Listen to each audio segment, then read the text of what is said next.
ආචාර්යතුමනි ඔබතුමා විශේෂම මේ ආණ්ඩුව බලයට එන්න කලින් විපක්ෂයේ ඉඳිද්දී එවකට ආණ්ඩුවේ ආර්ථික ප්‍රතිපත්ති දැඩි ලෙස විවේචනය කරපු කෙනෙක්. ඒ සඳහා ඔබට සාධාරණ අයිතියක් තිබුණේ ඔබට ආර්ථික විද්‍යාව පිළිබඳව තිබෙන දැනුම නිසා.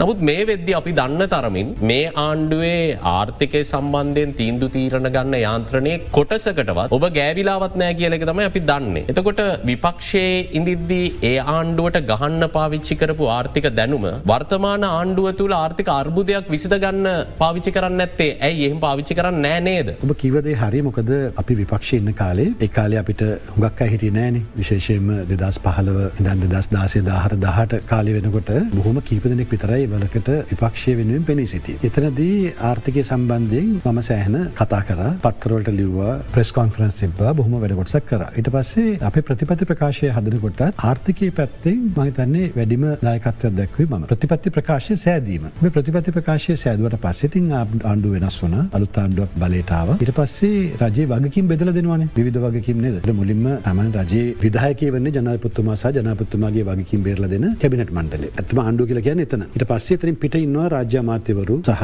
විවිධ නිලධාරීන්, ලේකම්වරු ආදි වශයෙන් ඉන්නවා. ඒකට යම්කිසි හේතුවක් නිසා ආර්ථිකය පිළිබඳ වගකීම් බාරක් නෙමෙයි මට බාර දුන්නේ. මට බාර දුන්නේ නාගරික සංවර්ධනය පිළිබඳව ඒකත් රාජ්‍ය අමාත්‍ය දුර. දැන් ජනතාව ආචාර්යතුමාට ගම්පහෙන් වැඩිම මනාප ලබා දීලා තමයි පාර්ලිමේන්තුවට යවන්නේ. ඔබතුමාට බාර දෙන අමාත්‍ය ධුරය දැනගෙන ඉඳලා නෙමෙයි එහෙම කරන්නේ. ඔබතුමා එතෙක් අපි දැක්කා ජිනීවා මානව හිමිකම් කවුන්සිලයේ ගැටලුවේදී ඉදිරියට ඇවිල්ලා කතා කරනවා. ඊට අමතරව ඔබේ ප්‍රධානම භූමිකාව බවට පත් වුණේ රටේ ආර්ථිකය ගැන කතා කිරීම. එතකොට ඒ විදිහට කටයුතු කරපු කෙනෙක්ට මේ වෙද්දී අපි දකිනවා ආර්ථික කවුන්සිල ස්ථාපිත කරනවා. ඒ වගේම විවිධ මට්ටමින් මේ අර්බුදයට විසඳුම් හොයනවා. ඒක ආණ්ඩුවේ වරදක් නෙමෙයිද?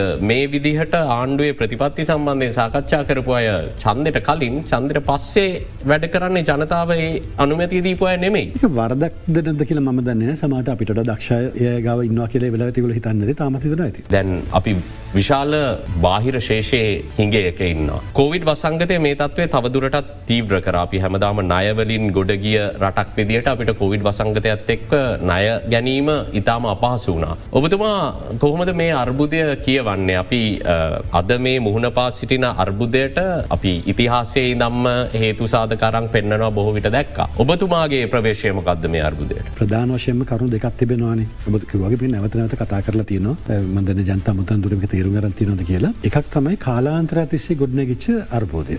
දශක දෙක තුනක් තිස්සේ විශේෂයෙන්ම දශක දෙකක විතර කාලයක් තිස්සේ විශාල වශයෙන් රටේ ණයබර වැඩි වෙලා දරා ගන්න බැරි තත්ත්වයකට රාජ්‍ය ණයබර පැමිණ තිබීම පළවෙනි ගැටලුව. ඊළඟට දෙවෙනි ගැටලුව තමයි මේක එකපාරටම බරපතල අර්බුදයක් බවට පත් වෙන්නේ මේ කොරෝනා ප්‍රශ්නත් එක්ක. එකපාරටම කොරෝනා අර්බුදය ඇවිල්ලා රටේ ආර්ථික ක්‍රියාවලිය අඩාල වෙලා ඊට අමතරව විදේශ සමග ගනුදෙනු කිරීම සඳහා අපිට අවශ්‍ය කරන මුදල් අපිට නොලැබීම නිසා සංචාරක ව්‍යාපාරය කඩාවැටීම, විදේශ ශ්‍රමිකයන්ගේ ආදායම කඩාවැටීම වැනි ක්ෂේත්‍ර හරහා එකපාරටම මේක බරපතල අර්බුදයක් බවට පත් වෙනවා. හැබැයි මේක කුයි වෙලාවක හරි එන්න තිබිච්ච දෙයක් විදිහට තමයි කලින් මම දකින්නේ. මොකද මේක මේ අපි ආර්ථික විද්‍යාව හදාරනවා නම් අපි ගාව දත්ත තිබෙනවා නම් මේක පුදුමයට කාරණයක් වන්නට බෑ. මොකද අපි රජයක් සාමාන්‍යයෙන් අවුරුදු 10ක විතර ඉස්සරහට දන්නවා මොකද්ද වෙන්නේ කියලා. ඒතර යපගේ සැලැස්මක් තියෙනවා, දත්ත තියෙනවා. ඒ අනුව ඔතනදිද අර්බුදෙ එන්නේ කියන කාරණේ දැනගෙන සිටිය යුතුයි. හැබැයි මේ කාරණේ මේ ආණ්ඩුව තරම් නෙවෙයි. ඊට අවුරුදු 5කට කලින් 2015 බලයට ආපු යහපාලන ආණ්ඩුව තරම් හිටියා. ඔබට මතක නම් ඒ ආණ්ඩුව බලයට එනකොට එයා මේ ණය අර්බුදය ගැන කතා කර නාවේ. ඔබට මතකද විශාල ණය උගලක් තියෙනවා, ණය උගලෙන් මෙදවන්න ඕන කියලා කියාව. ඉතින් අපිට පේන කාරණේ තමයි මේ අවුරුදු 5 ඒගොල්ලෝ මේක විසඳලත් නැහැ. මේ අවුරුදු දෙකේ මේ ආණ්ඩුවට තවත් බරපතල ප්‍රශ්නයක් ආවා මේ කොරෝනා අර්බුදය නිසා. ඉතින් මේ නිසා තමයි අවසානයේදී මේක පුපුරලා ගිහිල්ලා අද යථාර්ථයට අපි මුහුණ දෙමින් සිටින්නේ. මේ වනතෙක් බලයේ සිටි කිසිවෙක් මේ අර්බුදය මේ ප්‍රශ්නයට නිවැරදි පිළිතුරු හොයන්න කටයුතු කළා නැහැ කියන එක දැන් හොඳටම පැහැදිලි. නමුත් දැන් ණයගත් සංඛ්‍යා ලේඛන දත්ත අතීතයේ දත්ත මත රැඳී සිටිනවා වෙනුවට දැන් මේ පෝලිම් වල රැඳී සිටින මේ අර්බුදයෙන් බැටකමින් සිටින ජනතාවට ඕනේ අපිව කොහොමද දැන් මේකෙන් ගලව ගන්න තියෙන වැඩපිළිවෙල කියන එක ගැන දැනගන්න. මම කැමති ආචාර්යතුමනි ඔබතුමාගෙන් ප්‍රශ්න කරන්න. ඔබතුමාම කිව්වා ආර්ථික විද්‍යාව පිළිබඳව දැනුමක් තියෙන ඕන කෙනෙකුට දත්ත සංඛ්‍යා ලේඛන නිරීක්ෂණය කරද්දී ළඟ එන අර්බුදයක් කියවා ගන්නට හැකියාව තියෙන්න ඕනේ. දැන් හැමදාම අපේ රටේ ආණ්ඩු ණය ගත්තා. ඔබතුමා කිව්වාගේ 2015 පස්සේ යහපාලන ආණ්ඩුවත් ණය ගත්තා. කොහොමුණත් 2019 බලයට ආපු මේ ආණ්ඩුව දන්නවා අපිට ගෙවන්න තියෙන ණය ප්‍රමාණය කොපමණද කියලා. ඊට පස්සේ කොරෝනා වසංගතය ආවට පස්සේ දන්නවා අපිට කොපමණ විදේශ විනිමය ආදායමක් අහිමි වෙනවද කියලා. මේ සියල්ලම දත්ත මත තීරණ වලට එන්න ඕනේ. මේ ආණ්ඩුව ඒ විදිහට අවශ්‍ය තීරණ වලට අවශ්‍ය මොහොතේදී එළඹුණාද?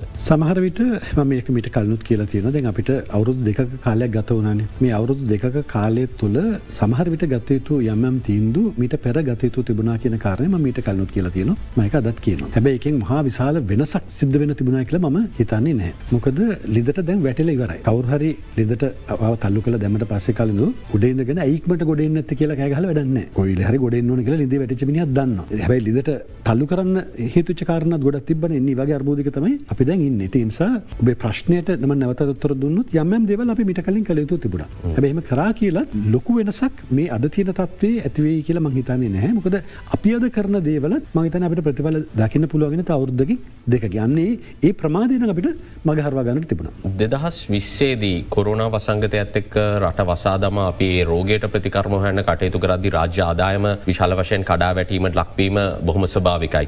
අනිත් පැත්තෙන් විදේශ ප්‍රේෂණ අඩු වුණා, සංචාරක කර්මාන්තය සම්පූර්ණයෙන්ම කඩන් වැටුණා. මේ සියලු දේවල් සම්බන්ධයෙන් අපි දැනුවත්. නමුත් ඒ වෙලාවේ අපිට මේ නිර්මාණය වෙන වෙළඳ ශේෂයේ හිඟය තව මේ පරතරය වැඩි වෙනවා කියලා දැනම අපි දේශීය යාන්ත්‍රණයක් ගැන කතා කරා. අපිට මේක විසඳන්න තියෙනවා කියලා. ඇත්තටම ආණ්ඩුවට එහෙම දේශීය යාන්ත්‍රණයක් තිබුණාද? මොකද කිසිම පියවරක් ගත් බවක් පේනෙන්නට නැහැ. එතන සමයි සමහර විට මම හිතන්නේ අඩුපාඩු සිදු වෙන්නේ කියලා මම විශ්වාස කරනවා. මොකද අපිට මොන අර්බුදයවත් අපිට රජයක් වශයෙන් එක තැනකට ලඝු වෙලා එක ප්‍රශ්නයක හිර වෙන්නට බෑ. කොරෝනා ප්‍රශ්නය ආව. මිනිස්සුගේ ජීවිත ගලවා ගැනීමේ ගැටලුව අපිට තිබුණා. ඒකේ වෙලාවේ තිබිච්ච බරපතලම ගැටලුව. හැබැයි මේ ගැටලුවට රජයේ විසඳුම් සොයන අතරේ මේ ප්‍රශ්නයට අවධානය යොමු යුතු තිබුණා. මේක මොකද මේ ඊළඟට කොරෝනාවෙන් පස්සේ ඊළඟ අර්බුදේ නෙමෙයි. ඒකට මේකෙන් පස්සේ තව එනවා ප්‍රශ්න. ඉතින් මේ සියල්ල විසඳා ගන්නට තමයි මම හිතන්නේ රාජ්‍ය පාලනය තුළ විවිධ වගකීම් බෙදලා දීලා තියෙන්නේ. ඒත් හැම කෙනෙක්ම තමුන්ගේ විෂයපතේ දැකලා ඒක ඇතුලේ තියෙන ප්‍රශ්න දැකලා ඒවා මතු කරලා ඒවා සාකච්ඡා කරලා ඒවට විසඳුම් සෙවීම කළ යුතු තිබුණා. දැන් හරියට කරන්න ඕනේ. දැන් අපිට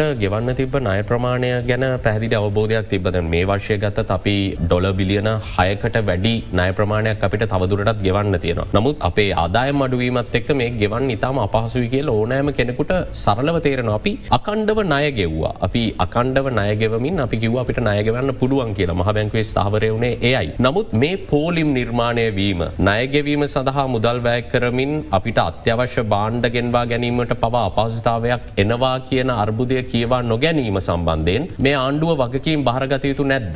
මේ සමහර දේවල් ඊට වඩා සරල විසඳන්න පුළුවන් දේවලුත් තිබුණා. උදාහරණයක් වශයෙන් අපි ගමු දැන් මේ තියෙන ගෑස් අර්බුදය. ඒ ගෑස් අර්බුදයයි තෙල් අර්බුදය දෙක බැලුවාම දැන් මේ දෙකම ඩොලර් මත රඳාපවතින ප්‍රශ්න දෙකක් නේ. දෙකටම තියෙන්නේ ඩොලර් මදිකම.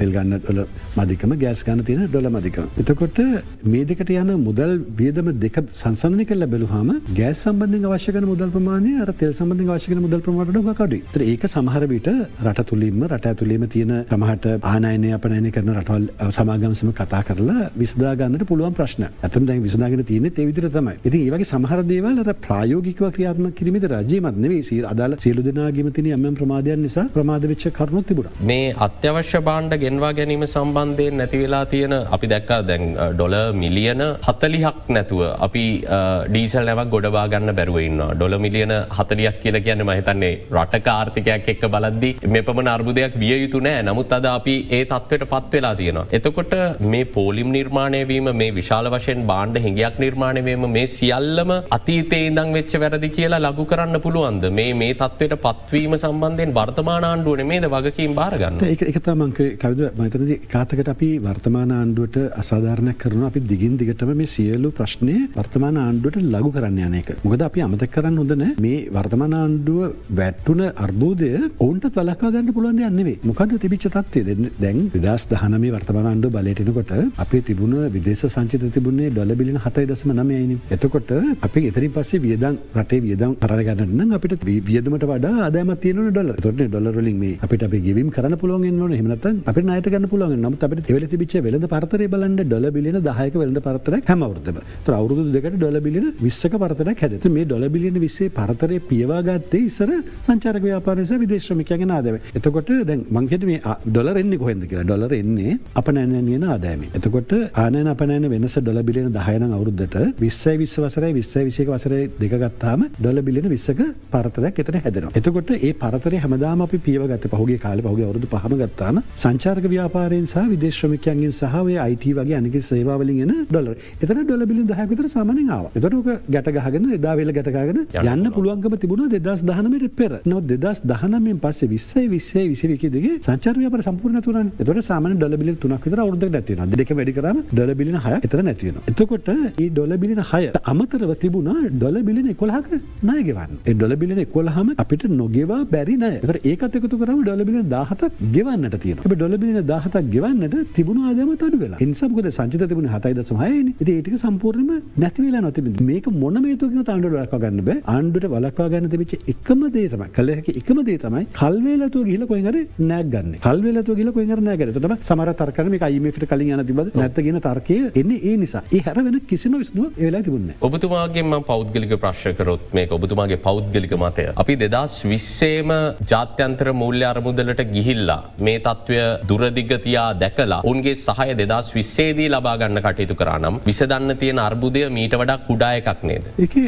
දෙපැත්තක් තියෙනවා. දැන් IMF එකට ගියා කියලා කවුරු හරි IMF ගිහලා ඔයාලට ප්‍රශ්නක් තියෙනවා කිව්වක පරිදි ඔයාලට නෑත් දෙන්නේ නැහැ. පැහැදිලි. IMF එක කියන්නේ ඔයාගේ රටේ මේ වෙලාවේ තියෙන ආර්ථික මට්ටම ඒගොල්ලෝ විමර්ශනය කරලා ඔයාලට කියනවා මෙන්න මේ විසඳුම් ටික කරන්න. මෙන්න මේ ප්‍රෝග්‍රෑම් එක කරන්න. මේ ප්‍රෝග්‍රෑම් එක කරාට පස්සේ තමයි සල්ලි දෙන්නේ කියලා. ඒතකොට 2020 අපිට යෝජනා කරන්න තිබිච්ච දේවලුයි අද යෝජනා කරන දේවලුයි එකම නොවෙන්නට පුළුවන් කවිදු. 2020 අපිට යෝජනා කරන්න තිබිච්ච අද යෝජනා කරන දේවලුයි එකම නොවෙන්න පුළුවන්. මොකද අපි තත්ත්වය වෙනස් වෙලානේ. ඒ නිසා එදා ආචාර්යතුමනි 2020 ගත්තොත් අපේ ණය ශ්‍රේණිගත කිරීම ඊට වඩා ඉහළ මට්ටමක තිබුණා. ෆිච් මූඩීස් වගේ ආයතනවල අපිට ණය තිරසාර මට්ටමක තිබුණා ගෙවා ගන්න යන්න පුළුවන්. නමුත් අපි සෑම දිනක මේ ණය ශ්‍රේණිගත කිරීම ආයතන අපි පහතට දැම්මට පස්සේ යම් හේකින් දේශීය මාධ්‍ය ඉදිරියේ මේ ණය ශ්‍රේණිගත කිරීම ආයතන විවේචනය කරමින් කටයුතු කරා කියලා කිව්වොත් ඔබතුමාය පිළිගන්නවද? නැත්නම් අපි කටයුතු කළාද මේ ණය ශ්‍රේණිගත කිරීම වල වැදගත්කම තේරුම් ගන්න රටක් විදියට? පළවෙනිම කියන්න දේ තමයි මේ ණය ශ්‍රේණිගත වලින් පහළ වැටීම මේ පහුගිය අවුරුදු දෙකේ වෙච්ච දෙයක් කියලා මතයක් ජනතාවට යන්න හොඳ නැහැ. ඔබ අහ ප්‍රශ්نين මම නිවැරදි කරන්නේ. ණය ශ්‍රේණිගත කිරීම වලින් පහළ වැටීම පටන් ගන්න දැන් අවුරුදු 7ක් විතර වෙනවා. ඒක දිගින් දිගටම සිද්ධ වෙමින් පැවතුණා. මම දැන් 2014 අවසාන කාලේ වගේ ඔය ප්‍රශ්නේ ඇති වෙමින් පැවතුණා. ඒ කාලේ ශ්‍රේණිගත කිරීම උඩට යමින් තිබුණේ. නමුත් ඒ උඩට යනකොටත් ඒක ප්‍රමාණවත් නැහැ කියලා එදා මහ බැංකුව එක අභියෝග කරා. ඊට පස්සේ 2015 පස්සේ රජයේ කාලේ දිගින් දිගටම ශ්‍රේණිගත කිරීම පහතට වැටුණා. ඒතකොට අපි 2019 වර්තමාන ආණ්ඩුව බලයට එනකොට 2019 නොවැම්බර්නේ එනකොටත් තාමත් පහළ මට්ටමකට ශ්‍රේණිගත කිරීම වැටිලායි තිබුණේ. ඉතින් එතනින් පස්සේ තවත් වැටෙන එක තමයි වුනේ. ඉතින් ඒ තිබිච්ච තත්ත්වයේ යටතේ අපිට ගිහිල්ලා තවත් ණය ගන්නට විශාල මේ හැකියාවක් තිබුණේ නැහැ. මොකද ඒ වෙනකොටත් අපි උගාදුට පහළට වැටලා තිබුණේ. අනික අතට මම හිතනවා මට පේන විදිහට ඒ වෙලාවේ රජයේ අදහසක් තිබිලා තියෙනවා තවදුරටත් ණය ගන්නට හොඳ නැහැ කියලා. තවදුරටත් විදේශ ණය ගන්නට හොඳ නැහැ වගේ මතයක් තිබිලා තියෙනවා. හැබැයි විකල්පය අනික තමයි එතන තමයි ප්‍රශ්නේ තියෙන්නේ. ඉතින් මම හිතනවා අපි හැමතිස්සෙම ජනතාවට කරුණු කියනවා මදි. ජනතාවට මීට වඩා අපි ඇත්ත කියන්න ඕනේ. ඇත්ත කියන්නට ඕනේ, සත්‍ය කියන්නට ඕනේ. මම හිතන්නේ ඒක හැමදෙනාටම අපි තේරුම් ගන්න බැරි වේවි. සමහර ඇත්ත කිව්වහම ඒක අපිට ගහන්නම ආයුධයක් වශයෙන් පාවිච්චි කරાવી කියන අදහසේ තමයි දේශපාලනයේදී ඇත්ත කියන අඩු. මොකද ඇත්ත කිව්වම ඒකම අල්ල ගහනවානේ දේශපාලනයේ හැටියෙමනේ. නමුත් මේ වගේ අර්බුදයකට එන වෙලාවට අපේ හුඟ දෙනෙක්ගේ දායකත්වය අපිට අවශ්‍ය වෙනවා. ඒ හුඟ දෙනෙකුට මේ ප්‍රශ්නේ තේරුම් කරලා දුන්නොත් ඒ ඇත් යම් කිසි ආකාරයකට පොඩ හරි මේකට සම්බන්ධයෙන් දායකත්වය දැක්කොත් අපිට මේ අර්බුදයෙන් ගොඩ එන්නට ඕනේ. ඒ නිසා මම හිතනවා මේ වෙලාවේ අපිට ඇත්ත මීට වඩා කියන්නට තිබුණා හෝ දැන් හෝ කියන්නට ඕනේ කියලා මම විශ්වාස කරනවා. ඒ වෙලාවේ අපි ඇත්ත තේරුම් අරන් හිටියද මේ තීන්දුව තීරණ ගන්න පාර්ශව හෝ ඇත්ත තේරුම් අරන් හිටියද? ඒක මම දන්නේ. කොහොමද දැන් 2020 IMF යාම එකම විසඳුම වෙන්නට නොතිබුණා කියන මතය තමයි ඔබතුමා කියන්නේ. මොකද ගියාට පස්සේ එකපාරට අපිට ණයක් දෙන්නේ නැහැ. අපි ගිහිල්ලා මේ කතා බහ කරන්න ඕනේ කියලා. 2020 දී අපි මේ ආණ්ඩුව කාල සීමාව කතා කරන්නේ මොකද 69ක ජනතාවක් විශ්වාසය තිබ්බේ මේ ආණ්ඩුව නිසා මේ අවස්ථාවේ රට ගෙනියන්න. 2020 දී අපිට IMF යාම හැර තිබුණු අනෙක් විකල්පය මොකද්ද? මේ වෙළඳ ශේෂයේ හිඟේ අඩු කරගෙන මේ අත්‍යවශ්‍ය භාණ්ඩවල හිඟයක් ඇතිවීම වළක්වාගෙන ඉදිරියට යන්න තිබ්බ විකල්පය මොකක්ද? විකල්ප තිබුණා. දැන් අපි අද කරන දේ බලන්න අපි ඉන්දියාවට ගිහිල්ලා ඉන්දියාවත් එක්ක කතා කරලා ඉන්දියාවත් එක්ක ස්වැප් අරේන්ජ්මන්ට් එකට එවිලා තියෙනවා. අපි අද චීනයට ඉල්ලීම කරලා චීනෙන් යම්කිසි මුදලක් ගන්නට බලාපොරොත්තු නමුත් මේවත් අර මුදල් හුවමාරු නිසා සාමාන්‍ය මාස 3ක් 4ක් වැනි කාලය ඇතුළත ක්‍රිටිකල් ණය විදිහට ගෙවන්න. ඔබ අහන මොන තව තිබුණච්ච විකල්ප කියලා IMF යාම විතරක් නෙවෙයි. ඉතින් මේ විදිහට අපිට කොහෙන් හරි සල්ලි හොයාගන්නට වෙනවා. දැන් අපි දන්නවා ණය ගැනීම නිසා තමයි අපි මේ උගලේ වැටලා තියෙන්නේ. ණය කියන එක මේ වෙලාවේ නම් අන්තිම නරක වචනයක්. ණය කියන එක නරක වචනයක් නෙවෙයි. ණය කියන්නේ මේ වෙලාවේ අන්තිම නරක වචනයක් වුණත් අපිට වෙන විකල්පයක් නැහැ. මේ වෙලාවේ ණය ගැනීම හැර වෙන කිසිම විකල්පයක් නැහැ. මොකද අපිට ආයෝජන වැඩි කරගන්නට අපිට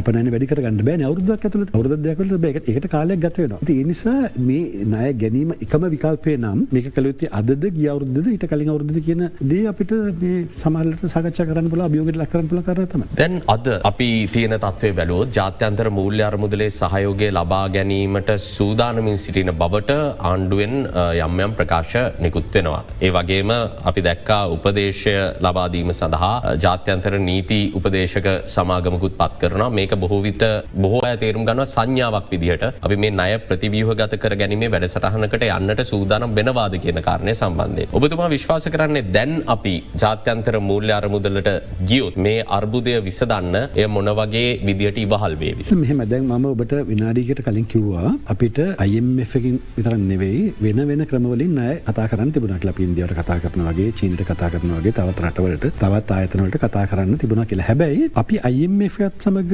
මේ සාකච්ඡාව පටන් නොගෙන එතෙන්ද ගියා නම් දැන් වහන මේ කලින් කරන්න තිබුණා කියලා ගියා නම් සමහර විට ඒකේ තරම් පහසු නොවෙන්නට තිබුණා. මොකද අපේ ශ්‍රේණිගත කිරීම හුඟක් පල්ලෙහාට වැටලා මොකද අපේ රටේ ජනතාව සමහරට දන්නේ නැතුණාට පිට රටවල අපිට ණය දෙන අය දන්නවනේ අපේ තියෙන ආර්ථික තත්ත්වය මොකද්ද කියලා. ඉතින් ඒ අය ඒකට මැලිවන්නට තිබිච්ච අවස්ථාව ගොඩක් වැඩි. IMF එකට යාම හරහා අපිට වෙන්නේ දැන් අපිට ඒගොල්ලෝ දන්නවා දැන් මේගොල්ලෝ දැන් මොකක් හරි හයිය අත්තක් අල්ල ගන්න හදන්නේ. ඉතින් හයිය අත්තක් අල්ල ගන්න හදන නිසා වෙනදා පැනලා යන ඉඳ තිබිච්ච යාළුවොත් පොඩ්ඩක් උදව් කරන්නේ විශ්වාසීයත්වයේ. ඒත් IMF එකෙන් අපිට ලැබෙන්නේ ඒක අපිට මේ IMF එකෙන් ඇවිල්ලා ණය දීලා මේ ප්‍රශ්නේ ගොඩ දාලා දෙනවා නෙවෙයි. ඒ නිසා අපිට විශ්වාසනීයත්වයක් ඇති වෙනවා. එතකොට ඊළඟට ජාත්‍යන්තර උපදේශන අපිට ලබා ගන්නට වන්නේ අපිට මේ ගෙවන්නට තියෙන ණය. අපි හිතමු දැන් ප්‍රතිව්‍යුහගත කිරීම ගැන අපි කතා කරනවා කියලා මේ වෙලාවේ අපිට තියෙන ණය වර්ග දෙකක් තියෙනවානේ. එකක් තමයි දිගු කාලීන ණය. කාලාන්තරය තිස්සේ විවිධ රජයන් විසින් ලබාගත් ණය. ඒ දිගු කාලීන ණය සමහරට අවුරුදු 20 30 35 ණය. ඒවා දැන් එකතු වෙලා තිබෙනවා. ඊළඟට තියෙනවා කෙටි කාලීන ණය. 2007න් අපි පටන් ගත්ත මේ කමර්ෂල් මේ බොන්ඩ්ස් ඉෂු කරන්න. ඒ කියන්නේ අන්තර්ජාතික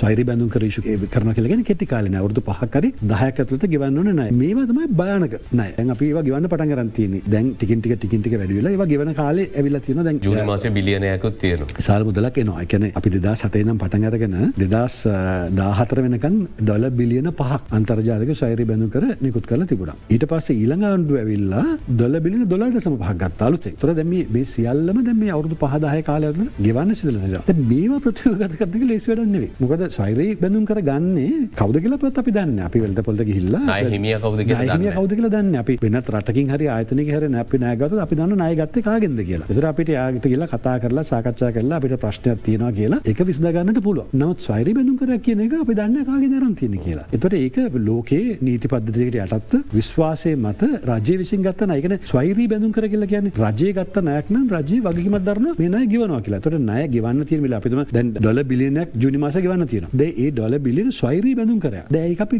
ගෙව්වේ නැත්තම් රජයක් වශයෙන් අපි ලෝකයේ ඉදිරියේ අපේ විශ්වාසය කඩ කරලා තියෙනවා. ඒතර ඒක මේ වෙලාවේ අපි ප්‍රශ්න විසඳගත්තා වගේ නෙවෙයි අපේ මුළු අනාගත පරපුරටම ගන්න හානියක් වන්නට පුළුවන්. ඉතින් ඒ වගේ දෙයක් කරන්න ගියාම ගාකලාට නීති උපදේශන අරගෙන සාකච්ඡා කරලා කරන්න සිදුන එක පහසු කාර්යයක් නෙවෙයි. කල්ගත වෙන කාරණයක් විය හැකියි. ඒක ඉක්මනට කරන්න බෙන්නේ. ඒක කල්ගත වෙන කාරණා අපිට අත්වශයෙන් මේ ප්‍රතිව්‍යුහගත කිරීමේදී අපිට ඉස්සෙල්ලම කරන්න පුළුවන් දේ තමයි අර තියෙන විවිධ ආයතනයන් හා රජයන්ගෙන් අරන් තියෙන ණය කල්දමා ගන්න උත්සාහ කරන එක ස්වෛරී බැඳුම් කරන කල්දමා ගන්න එක පහසු කාරණයක් කියලා මම හිතන්නේ. ඔබතුමා IMF එකත් එක්ක ඉන්නවා කියන විශ්වාසය ගැන කතා කරා. එතන තියෙන බොහොම සාධාරණ කාරණයක්. අපි හයියත්තක් අල්ලගන්න නිසා අපිට ලේසියෙන් මේ වෙලාවේ උපකාර ගන්න පුළුවන් සෙසු රාජ්‍යයන්ගෙන්. නමුත් ඇයි IMF යාම කියන එක සම්බන්ධයෙන් යම් කිසි ආකාරයක භයානක දෙයක් වගේ මතයක් සමාජය තුළ නිර්මාණය වෙලා තිබුණා. ඒකට මොකක්ද හේතු උනේ? නෑ ඒකද IMF එකට යාම මේ අලුත් දෙයක් නෙවෙයිනේ. IMF එකට අපි 1950 ගණන් වල තමයි අපි IMF එකට සම්බන්ධ වෙන්නේ 16 වතාවක් ගිහිල්ලා තියෙනවා. මේක හැමදාම කරලා තියෙනවා. ඒතකොට කාටරි අහන්න පුළුවන් ප්‍රශ්නයක් IMF එකට ඔච්චර වාර ගණන් ගිහිල්ලා මොකද්ද වෙලා තියෙන වෙනස? මොකොත් වෙනසක් වෙලා නැහැ. ඒකට හේතුව තමයි IMF එකෙන් දෙන උපදේශන ලංකාවේ මොන පක්ෂයේ වුණත් මොන රජයකත් ඔක හරියට කරලා නැහැ. මොකද මේ අපේ හැමදාම මේ අපේ රටේ රජයන් කරන්නේ දේශපාලනය කරන එක. එතකොට එදා වේල කල්පනාකරණය තුල දේශපාලන කිරීම ඡන්දය ලබා ගැනීම සඳහා ජනතාවට විවිධ සහනාධාර දෙමින් ඒ ක්‍රියා කරන වැඩපිළිවෙලයි අර IMF එකෙන් යෝජනා කරන ක්‍රමවේදය දෙක ගැලපෙන්නේ නැහැ. පරස්පරයි. ඒ නිසා ඔක කවදාවත් අවාසි සහගතයි දේශපාලනිකව අවාසි සහගතයි කියන මේ හැම ආණ්ඩුවම ක්‍රියා කරලා තියෙන්නේ ඒ ආකාරයට තමයි. IMF එක ගියා කියලා කිව්වට ගියානොත් ගියානේ 2015 ගියානේ. ඒ වුණොත් ආචාර්යතුමනි තියෙනවනේ IMF යෝජනා රටට අහිත කරයි කියන එක. දේශපාලනයට හෝ පක්ෂවලට නෙමෙයි. රටට අහිත කරයි කියන එක හරිද වැරදිද? මම හිතන්නේ රටට අහිත කරයි කියන එක. මොකද IMF එකේ කරන යෝජනා පිළිබඳ ප්‍රතිපත්තිමය ගැටලු සමහරට තියෙන්නට පුළුවන්. මොකද මෙහෙම ගන්නකො දැන් මේ IMF ජාත්‍යන්තර මේවා ගොඩනගන්නේ අර කැපිටලිස්ටික් ආර්ථික ක්‍රමවේදය තුළ ධනවාදී ආර්ථික ක්‍රමවේදය තුළ තමයි මේ සියලු විසඳුම් ඉදිරිපත් කරන්නේ. ඒක ධනවාදී ආර්ථික ක්‍රමවේදය අපි හැමෝම පිළිගන්නේ නැහැ නේ. අපි පිළිගන්නේ මේ අතර මැදුම් මාවතක් තියෙන්නට ඕන කියන්නේ. එක පැත්තකින් වෘත්තාර්ථිකයක් තියෙන්නට ඕන, රජයේ තියෙන්නට ඕන, මොකද දුප්පත් මිනිස්සු අපිට බලා ගන්න තියෙනවා. එතකොට ඔය අතර යම්කිසි ප්‍රතිපත්තිමය ගැටුමක් තිබෙනවා. හැබැයි සමහර දේවල් මම හිතනවා මේ යෝජනාවල 160ක්වත් අපි අරගෙන හරියට කරා නම් අපි මේ අද තියෙන අර්බුදයට එන්නේ නැහැ කියලා මම විශ්වාස කරනවා. 100%ක් ගන්නට බෑ. මොකද අපේ ප්‍රතිපත්තිමය ගැටුම් තියෙනවා. නමුත් සමහර දේවල් ඒ අය කියන උදාහරණයක් වශයෙන් අපි ගන්න දැන් අපි හැමදෙස්සෙම මේ ප්‍රශ්න ගැන කතා කරන්නේ. මේ ප්‍රශ්නේ එළියට එන එක ගැන මම දකින්නේ හුඟක් අය කතා කරනවා කියලා. මේක එකපාරට කරන්න බැරි වුණත් එළියට එන්න මොකද කරන්නේ? අපි අනිවාර්යයෙන්ම මේ රටේ බදු ප්‍රතිපත්තිය වෙනස් කරන්න ඕනේ. මොකද අපේ රටේ උතාමත්ම අඩු බදු ප්‍රතිශතයක් තියාගෙන මේ වැඩේ කරන්න බෑ. සම්පූර්ණ සාධාරණ බදු ප්‍රතිශතයක් මේ රටේ තියෙන IMF එක ගියොත් IMF එක ඔක කියනවා. පොඩ්ඩක් බදු වැඩි කරලා රාජ්‍ය ආදායම වැඩි කරගන්නට කියන එක. අපි කොච්චර කතා කරන් අපි විසඳුමක් කතා කරන්නේ නැහැ. මෙතන විසඳුම කතා කරන්නේ තමයි IMF එක වගේම ආර්ථික විද්‍යාව දන්න අය හැමෝම කියන දෙයක් තමයි අපේ රටේ මේ ආර්ථිකයේ තියෙනවා ඉංග්‍රීසියෙන් කියනවා මේ ස්ට්‍රක්චරල් ඉෂුස් ටිකක් කියලා. ස්ට්‍රක්චරල් ඇඩ්ජස්ට්මන්ට්ස් ටිකක් කරන්න තියෙනවා කියන්නේ. ඒක තමයි අපි කතා කරන්න ඕනේ. මොකද අපි උදාහරණයක් වශයෙන් මම ඔයාලට කිව්වා මම කාරණා කීපයක් ගැන කතා කරන එකේ මම මාතෘකා ටික කියලා ඉන්න. එකක් තමයි බදු ප්‍රතිපත්තිය. විදේශ ආයෝජන, විදේශ අපනයනය. හරි? ණය ගැන අපි දැන් සෑහඳුට කතා කරා. ඒතර අපි බදු ප්‍රතිපත්තියට එමු. දැන් රටේ රජයට ජනතාවට සහනාධාර දෙන්න හරි මොනවා කරන්න හරි රජයේ මුදල් උපයන්න එපා. රජයට කවුරුත් ගසලින් කරලා සල්ලි දෙන්නේ නැහැ නේ. ඒතර මුදල් උපයන්න තියෙන්නේ 85%ක්ම බදු වලින්. බදු සහ බදු නොවන ආදාය බදු නොවන ආදාය වෙන්නේ ඔය රාජ්‍ය ආයතන වගේ දේවල්. ඒවා ඊට වඩා විශාල වශයෙන් මුදල් උපයන්න පුළුවන් හරියට කල්පනාකරණය කරනවානේ. ඒක තව පැත්තක්. රාජ්‍ය මේ ආයතන ප්‍රතිව්‍යුහගත කරලා ඒවා මුදල් උපයන දැනට ඉන්නේ 15% පමණයි ඒවෙන් ආදායම එන්නේ. ඒතර බදු ගන්නකොට කොපමණ බදු ප්‍රමාණයක් ජනතාවගෙන් රජය එකතු කරන්න ඕනද කියන කාරණේ නෝ. මොකද ජනතාවනේ අන්තර බදු ගන්න. ඒකවරක මට සහනාධාර දෙන්න කියලා ඇත්තම කියනවා සහනාධාර දෙන්නේ රජය නෙවෙයි ජනතාවයි. මොකද ජනතාවගෙන් බදු අරන් තමයි මේ සහනාධාර දෙන්නේ. ඒ නිසා සහනාධාර ගොඩාක් දුන්නොත් ජනතාවට ගොඩාක් බදු ගන්නවා. ඒක තමයි අපි අමතක කරන පැත්ත. හරි? එතකොට මේ බදු ප්‍රතිශතය ජනජාතික නිෂ්පාදිතයේ ප්‍රතිශතයක් විදියට කොපමණ ප්‍රමාණයකද තිබෙන්නට ඕනේ. දැන් 2014 ට 10% විතර වගේ තිබ්බේ. 2016 වලට 13.5ක් වගේ ඉහළ ගියා. ඒක බරපතල ප්‍රශ්නයක් වුණා. වැඩි වුණ වැඩි. ඒ කියන්නේ මේක හිමින් වැඩි කරන්නේ නැතුව එකපාරටම වැඩි කරා. ඒ නිසා මිනිසුන්ට බරපතල මේ ප්‍රශ්නයක් ඇති වුණා. විශේෂයෙන්ම කුඩා හා මධ්‍යම පරිමාණ ව්‍යාපාර කඩා වැටෙන්නදී අවුරුදු 5 බරපතල ලෙස මේක හේතු වුණා. ඒ නිසා තමයි මේ බදු යම්කිසි මට්ටමකට අඩු කරන්න ඕනේ කියලා අපි යෝජනා කරේ. හැබැයි අඩු කරන්න අපි යෝජනා කරාට වඩා අඩු කරා. ඒ දැන් ප්‍රතිපත්තියේදී අපි කිව්වා බදු ක්‍රමය සරල කරන්න ඕනේ. බදු අඩු කරන්න ඕන කියලා. නමුත් ඒක ක්‍රියාවට නැගීමේදී බදු අඩු කරපු ප්‍රමාණය ගැන මගේ එකඟතාවක් නැහැ. ඒක මගේ පුද්ගලික මතයක් එළියෙන්දගෙන. නමුත් අපි දැන් හරි ආයි බදු ඇඩ්ජස්ට් කරලා මේක 12%ක 12.5ක වගේ ප්‍රමාණයකට ගේන්නට ඕන. ඒක පළවෙනි කාරණේ. මොකද එහෙම බදු ගන්න නැතුව රට දුවන්න බෑ. දෙවෙනි කාරණේ තමයි දැන් බදු අරන් කරන වියදම. රජයේ වියදම් ගත්තාම රජයේ වියදම් ඊට වඩා පාලනය කරන්න ඕනේ. දැන් රජයේ පුනරාවර්තන වියදම් කියලා කියන්නේ මේ කියන්නේ ආයෝජන නෙවෙයි. අනාගතේ වෙනුවෙන් කරන වියදම් නෙවෙයි. එදිනෙදා අඩි නඩි මේ ආයතන පවත්වාගෙන යාම පෙට්‍රල් ගැසීම මේ සියලු දේවල්. මේ පුනරාවර්තන වියදම් 20 කරන විට දළ ජාතික නිෂ්පාදනය 16% වගේ විශාල මට්ටමකට ඇවිල්ලා තිබ්බා. ඒක තමයි එක පැත්තකින් ආදායම වැඩි වෙලා වියදම අඩු වෙලා නැහැනේ. මේක කොහොමද පාලනය කරන්න ඕනේ? මේ පුනරාවර්තන වියදම් එකපාරට අපිට අඩු කරන්න බෑ. මොකද මේක වැඩි හරියක් තියෙන්නේ මේ වැටුප් සහ විශ්‍රාම වැටුප්. නමුත් තව අපිට අඩු කරගන්න පුළුවන් දේවල් තියෙනවා. මේකට තියෙන නාස්තිය.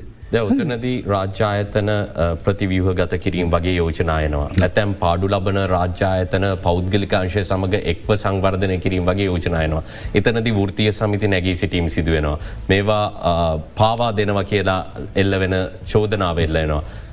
අන්තිමට මේ යෝජනා සියල්ලම ආයි ආපස්සට ඇවිල්ලා තිබ්බ තැනට මේනවා. ඒක තමයි අපි හැමදාම නිරීක්ෂණය කරේ. ඒතකොට කොහොමද අපි ඉදිරියට? හරියට ඒක තමයි ප්‍රශ්නේ. දැන් මේක මම කියව අපි මේක ඇත්ත කතා කරන්න ඕනේ. ඇත්ත කතා කරන්නේ බිම්බින්ද ගන්න බය වෙන්න ඕනේ නැහැ කියලා තියෙනවානේ. මේක අපි කියව දේශපාලනේ නෙවෙයි. ඇත්ත කතා කරොත් දේශපාලනේ ඡන්දේ පරදිනවා. ඇත්ත කතා කරොත් බිම ඉඳ ගන්න බිම ගන්න බිමනේ එළියට යනවා. ඉතින් ඒ නිසා තමයි ආණ්ඩුව මේක කියන්නේ නැත්තේ. මොකද මිනිස්සු ඔබතුමාම කිව්වා වගේ මේ මොන හරි දෙයක් කරන්න ගියාම ඒකට මහා විරෝධයක් වෙනවා. රාජ්‍ය දේපල විකුණනවා කියයි රාජ්‍ය ආයතන මේ පුදුලයන්ට අපිට දෙන්න යනවා කිය මේ ඕක හැම ඕක දේශපාලන පක්ෂත් මේ වගකීම බාරගන්න ඕනේ නැද්ද? මොකද විපක්ෂයට ගියාට පස්සේ ඔය වෘත්තීය සමිති සටන්වලට නායකත්වය දෙන්නේ බලය ලබා ගැනීමේ අරමුණින් දේශපාලන පක්ෂ. අනිවාර්යයෙන් මේ වගකීමෙන් ලංකාවේ කිසිම දේශපාලන පක්ෂයකට පැනලා යන්න බෑ. අපි මේ හදාගෙන තියෙන අපිට මේ රිහි මතවාද ටික. ඒවට විසඳුම් සපයන්න අපි අනිවාර්යයෙන්ම මේක මං කියේ මේකේ නාස්ති අඩු කරගන්න එක, දූෂණය අඩු කරගන්න එක, වංචාව අඩු කරගන්න එක, මේවා කාර්යක්ෂම කරගන්න එක. මේක නොකර මෙතනින් ගොඩ එන්නේ තමයි ඔබ කිව්ව එක IMF එකේ යෝජනාවක්. IMF එක හැමදාම ඔක කියනවා. හැබැයි ඔක කරන්න ගියාම අර වගේ දේශපාලනිකව ඒක හානි කර නිසා ඒ ගැන කිසිම රජයක් ක්‍රියාවක් මට නගන්න කැමති වෙන්නේ නැති. දැන් හරි. දැන් හැමෝටම තේරලා නිසා මේක ප්‍රශ්නයක් නිසා දැන් අර මිනිස්සුම එකඟ කරගන්නකොට මේවා කළ යුතු දේවල් කියලා. දැන් අපි වැඩි වශයෙන් අහනවා ආනයන සීමා කිරීම හරහා අපේ විදේශ විනිමය ඉතුරු කර ගැනීම ගැන. නමුත් අපිට අපනයන ආදායම ඉහළ නංවා ගැනීම, ඒත් එක්කම විදේශ විනිමය ආදායම ඉහළ නංවා ගැනීම ගැන තියෙන සංවාදයක් ගැන අහන්න ලැබෙන්නේ හරිම අඩුවෙන්. දැන් අපනයන ආදායම නම් බිලියන 15ක් පමණ වුණා පසුගිය වර්ෂයේ. සංචාරක කර්මාන්තයේ ආදායම ඉහළ නංවා ගැනීම, ඒත් එක්කම විදේශ ආයෝජන ශ්‍රී ලංකාවට ගෙන්වා ගැනීම කියන කාරණය ගැන තියෙන කතිකාවත එතරම පුළුල් කතිකාවතක් නෙමෙයි. ඒ වගේම වර්තමානයේ තියෙන ආර්ථික අර්බුදය විදේශ ආයෝජන ගෙන්වා ගැනීමේ විශාල බාධාවක් වෙන්න පුළුවන්. ඔබතුමා කොහොමද අපේ රටේ මේ විදේශ විනිමය ආදායම ඉහළ නංවා ගැනීම සම්බන්ධයෙන් තියෙන සාකච්ඡාව කන්දි තාමත් හොඳයි. මම ඊළඟට කියන්න ගිය කාරණා දෙකක් ඔබ එකට එකතු කරලා කිව්වා. එකක් තමයි අපනයන වැඩි කරගන්න එක, දෙවෙනි එක තමයි විදේශ ආයෝජන ගෙන්නව ගන්න එක. මේ දෙක අපි වෙන වෙනම සාකච්ඡා කරමු. පළවෙනිම කාරණය තමයි අපි විදේශ ආයෝජන වලින් පටන් ගමු. මොකද අපනයන හැමතෙම තේරෙන දෙයක් නේ. විදේශ ආයෝජන ගත්තාම ලංකාවේ අපි බලුවා පහුගිය අවුරුදු 10ම වගේ කිසිම වසරක ඩොලර් බිලියන 2.5කට වඩා විදේශ ආයෝජන එක වසර තුල ලංකාවට අවිලා නැහැ. තාමත්ම සුළු මුදලක්. ගකවරුවල ඩොලර් බිලියන 1යි ඩොලර් බිලියන 1කටත් වඩා අඩුයි. මේ විදිහට විදේශ ආයෝජන ඇවිල්ලා නම් මේ රට දියුණු කරන්න බෑ. මොකද ලෝකයේ ඕනෑම රටක් දියුණු රට සිංගප්පූරු ගත්තොත්, හොංකොං ගත්තොත්, මැලේසියා ගත්තොත්, තායිලන්තය ගත්තොත්, වියට්නාමය ගත්තොත්, අද ඉන්දියාව, බංග්ලාදේශ මේ හැම රටකටම විශාල වශයෙන් විදේශ ආයෝජන ගලාගෙන එනවා. ඒ විදේශ ආයෝජන ගෙන එන්නට මේ රාජ්‍යයන් ඉතාමත්ම කැපවීමෙන් වැඩ කරනවා. නමුත් අපි මේක සම්පූර්ණයෙන්ම අවුල් කරගෙන තියෙන තැන. අපිට දැන් BOI ගන්නකො මහකොළඹ ආර්ථික කොමිසම විදිහට 1977 පටන් අරගෙන පස්සේ කාලෙක නම වෙනස් කරලා BOI වෙලා මේක දැන් අවුරුදු කීයක්ද? අවුරුදු 40කටත් වැඩි.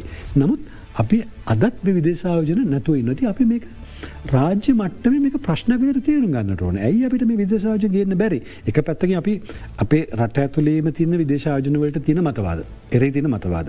දෙවෙනි කාරණා තමයි මේක ක්‍රියාත්මක කරන්න ගියාම විදේශ ආයෝජකයට කරන හිරිහැරය. අද ලංකාවට එන අද තාමත් විදේශ ආයෝජකයට ඇවිල්ලා පහසුවෙන් ආයෝජන කරන්න බෑ. වෙන රට වටේ යන්නට ඕනේ, ආයතන වලට යන්න ඕනේ, කාටට පගාව දෙන්නට ඕනේ. ප්‍රශ්න රාශියක් තියෙනවා. ඉතින් මේක විසඳන්නට මම හිතන්නේ වෙනම අමාත්‍යාංශයක් තිබුණත් වටිනවා. මොකද මම මේ ළඟදිත් කිව්වා අපිට කිරි වලට, බතික් වලට, මැටි වලට අමාත්‍යාංශ දාන්න පුළුවන් නම් මේක වෙනම අමාත්‍යාංශයක් වෙන්නට ඕනේ විදේශ ආයෝජන කියන එක. මොකද ඒ තරම් බරපතල ප්‍රශ්නයක් මේ රටේ. මොකද ඒ සඳහා නීති වෙනස් කරන්න ඕනේ. නීති රාමුව වෙනස් කරලා මේ ආයතන ආයි වෙනස් කරලා අර ඉස්සර තිබිච්ච බලතල නැවත මේ BOI වලට ලබා දීලා මේක කරන්න ඕනේ.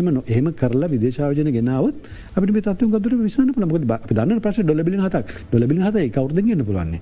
විදේශ ආයෝජන හරියට කරොත්. අනිත් එක මේ මෑත කාලීනව මහ බැංකුව ඉදිරිපත් කරපු ආණ්ඩුවට ඉදිරිපත් කරපු යෝජනාවලියක තිබු ප්‍රධාන කාරණයක් තමයි මේ ඌන උපයෝජිත වත්කම් භාවිතයට අරන් ඒවට මූල්‍යමය වටිනාකමක් ලැබෙන විදිහට සංවර්ධනය කළ යුතුයි කියලා.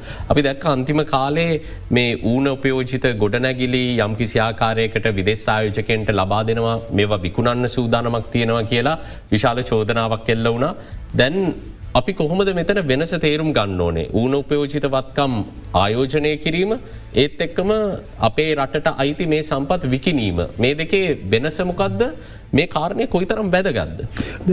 ඔය ප්‍රශ්නය ඇවිල්ලා තියෙන ඉතිහාසය අපි හැසිරිච්ච විදිය අනුව අපි දන්නවා 1990 ගණන්වල මුල ඉඳලා පටන් ගත්ත අපේ රටේ මේ දේශීය ආයතන විකිණීමේ ක්‍රියාවලිය. ඒක පටන් ගත්තේ ප්‍රේමදාස මහත්මයාගේ කාලේ, ඊට පස්සේ චන්ද්‍රිකා බණ්ඩාරනායක මහත්මිය කාලේ මේක ගියා. මතන ආයතන 100කට ආසන්න ප්‍රමාණ රාජ්‍ය ආයතන ඒ කාලේ පෞද්ගලීකරණය කරනු ලැබුවා.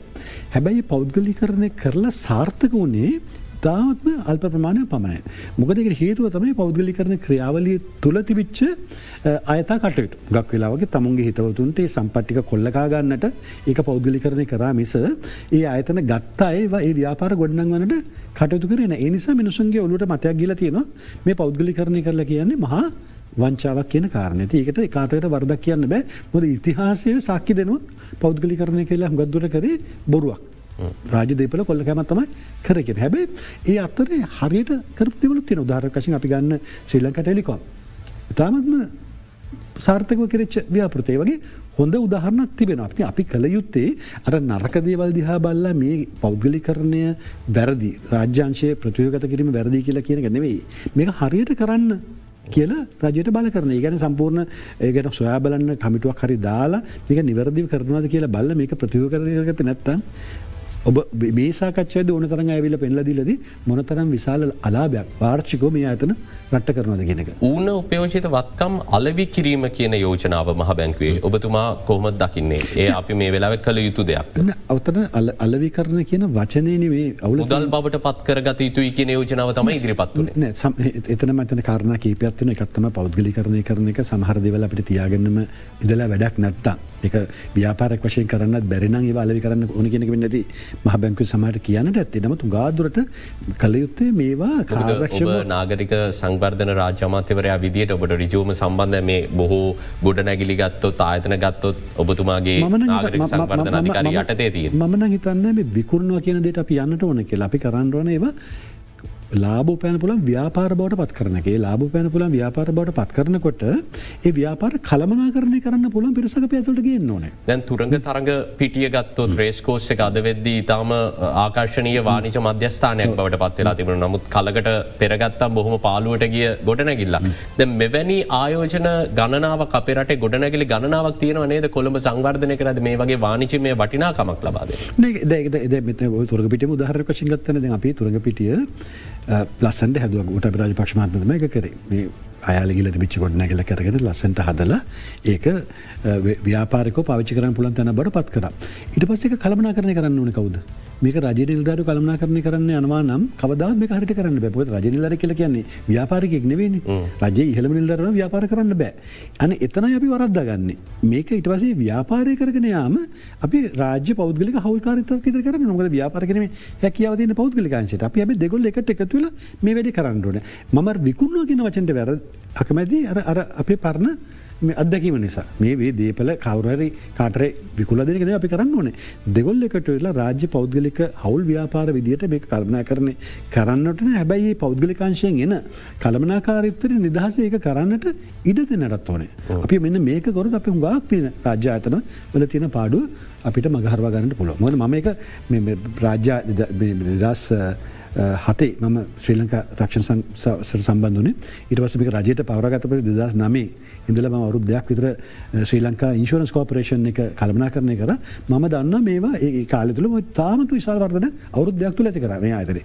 මම දන්නා මේ පාඩු ලබන ආයතන ලාභ ලබන ආයතන බවට පත් කරන එක මහා අමාරු වැඩක් නෙවෙයි. ඒකට අවශ්‍ය කරන දක්ෂ කළමනාකාරීත්වයක් සහ ඍජු නිර්ණය කීපයක් පමණයි. ආචාර්යතුමනි දැන් ආණ්ඩුව නියෝජනය කරන කෙනෙක් විදිහට ඔබතුමා දකිනවද මේ මොහොතේ හෝ මේ අර්බුදය විසඳා ගැනීම සඳහා නිවැරදි මාර්ගයේ ආණ්ඩුව ගමන් කරමින් සිටිනවා කියලා? ආණ්ඩුව උත්සාහ කරමින් ඉන්නවා කියලා මම දකිනවා. ඒකේ ප්‍රතිඵල අපි බලන්නට මොකද වෙන්නේ කියලා. ඔබතුමා හිතනවාද මේ වෙලාවේ අපි ගන්න තීන්දු තීරණ සඳහා අපි මේ වනතෙක් කල්ලා තියෙන මැදිහත්වීම ප්‍රමාණවත් කියලා මේක අපි ගන්නා තීන්දු තීරණ එකිනෙකට සම්බන්ධයි කියලා? නෑ අපිට මේ වෙලාවේ අවසානයේදී වැදගත් වෙන්නේ ජනතාවට මූලිකවම බලපාන දේවල් මොනවද කියන එකනේ. ඒතකොට ජනතාවට බරපතලම ලෙස බලපාන කරුණු වන බඩු මිල වැඩිවීම, බඩු හිඟය මේවා සම්බන්ධයෙන් මීටත් වඩා මැදිහත්වීමක් අවශ්‍යයි කියලා මම විශ්වාස කරනවා.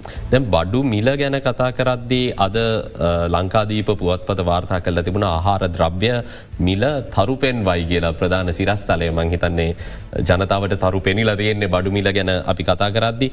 රතු කැකුළු සුදු කැකුළු රුපියල් 190යි, සීනි 190යි, මුං ඇට රුපියල් 905යි, පරිප්පු 390යි, බිත්තර 32යි, සතොස පරිප්පු ග්‍රෑම් 500ට සීමා කරලා තියෙනවා. මේ වගේ ඉතාම අපහසු තත්ත්වයක ජනතාව ජීවත් වෙන්නේ. බඩු මිල කියන ප්‍රශ්නයට අපිට ෂණික විසඳුමක් තියෙනවද මේක අඩු කරන්න පුළුවන්ද මේ වෙලාවේ අපිට? මෙහෙම මේ විවෘතාර්ථික ක්‍රමය තුළ හැම දෙයක්ම රජයට පාලනය කරලා මිල අඩු කරන්න බැහැ. මොකද මිල පාලනය කරන්න ගිය හැම වෙලාවකම අපි දැක්කා ව්‍යාපාරිකයෝ විසින් බඩු හංගලා ඇති කරපු අර්බුදය. මොකද එක ප්‍රශ්නයක් අතරින් ගැට ගන්න ගියාම ඒක තව අර්බුදයක් බවට පත් වෙනවා.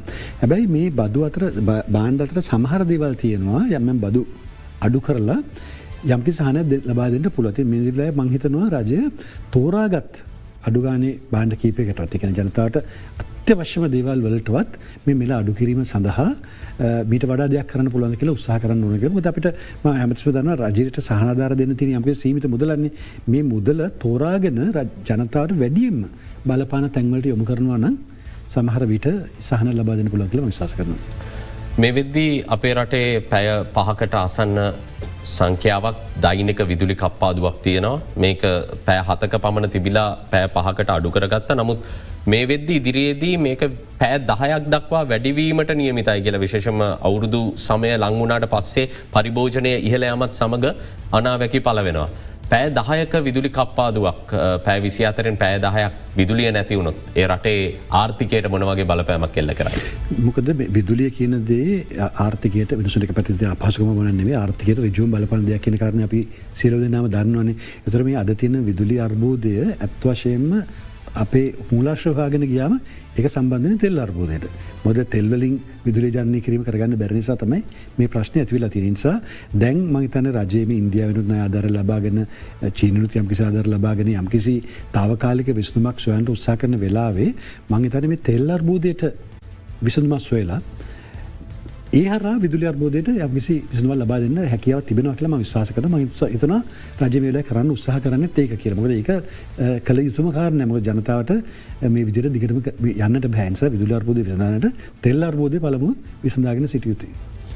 කොහොමුණත් අපි මුලින් කතා කරා වගේම ඔබතුමා ආර්ථිකය ගැන මේ කඳවුර තුළ වැඩි වශයෙන්ම කතා කරපු චරිතයක් විදියට දැන් අද සංවාදය තුළත් මේ අපි මුහුණ දෙන ගැටලුවලට මෙන්න මේ වගේ විසඳුම් ගත්තා නම් හරි කියලා යම්කිසි මතයක් දරන කෙනෙක් විදියට ඔබතුමා නිල වශයෙන් අවස්ථාවක් නොලැබුණත් පෞද්ගලිකව උත්සාහ කරේ නැද්ද ජනාධිපතිවරයා සමග හෝ අගමැතිවරයා සමග මේ තත්ත්වය ගැන සාකච්ඡා කරන්න? ඔබතුමා එවැනි උත්සාහයක් ගත්තද? නෑ අපි අපේ මතය සමහර අවස්ථාවල ලැබෙන අවස්ථාවල ප්‍රකාශ කරනවා. නමුත් එතනදී ඊට වඩා වැදගත් වන්නේ මේ තීන්දුව තීරණ ගන්නා තැන්වල සාකච්ඡා කරන එකනේ. ඒකට අපිට අවස්ථාව අඩුයි. මොකද විශේෂයෙන්ම මේක කැබිනට් මණ්ඩලය තුල සාකච්ඡා විය යුතු දෙයක්. ඒ වගේම ඊට අදාළ කරන කමිටු වල ආයතනවල සාකච්ඡා විය යුතු දෙයක්. ඉතින් අපි අපේ අදහස් පාලන කරනවා නෙවෙයි. අපි කියන අදහස් ඒගොල්ලෝ අහන්න නැතුවත් නෙවෙයි. නමුත් සමහර වෙලාවට අර මේ ක්‍රියාකා සක්‍රියව ආර්ථික කළමනාකරණය තුල අපිට දෙන පුළන් දායකත්වය තමයි අපි ලබා දෙන්න. ඔය අවසන් ප්‍රශ්නය දැන් විශාල ආර්ථික අර්බුදයක් තියෙනවා. ආර්ථිකය අස්ථාවරයි. අනිත් පැත්තෙන් රජය ඇතුළේ යම්කිසි දේශපාලනික අර්බුදයක් මුහුකුරා නැගමින් තියෙනවා කියලත් පෙනෙන්නට තියෙනවා. දේශපාලන අස්ථාවරත්වයකුත් මේ වෙලාවේ අපිට ලැබුණොත් මේ අර්බුදය විසඳන්න අපහසු වෙනවාට කිසිම සැකයක් නැහැ. එතකොට අපි ප්‍රමුඛත්වයලා සලකන්න ඕනේ ආර්ථික අර්බුදය විසඳා ගැනීමද රජය ඇතුළේ දේශපාලන අර්බුදය විසඳා ගැනීම? දැන් ගෙදරකුණත් කියනවා කතාවත් වෙන මට හරි සිංහල කියවන මතක් වෙන්නේ මේ ආර්ථික අමාරුකම් වෙනකොට ආදරේ පසුදොරෙන් පැනලා යනවා කියලා. ඉතින් ඒ වගේ මේ අර්බුදයක් තියෙනකොට ඇතුළේ ප්‍රශ්න ඇති වෙනවා. මේ ඇතුළේ තියෙන ආදරය අඩු වෙනවා. ඉතින් මම හිතන්නේ මේ ආදරේ ප්‍රශ්නේ විසඳා ගන්නට උත්සාහ කරනවට කලින් මම හිතන්නේ ආර්ථික ප්‍රශ්නේ විසඳගත්තොත් ආදරේ අපෝ එන්න ඉඩ තියෙනවා.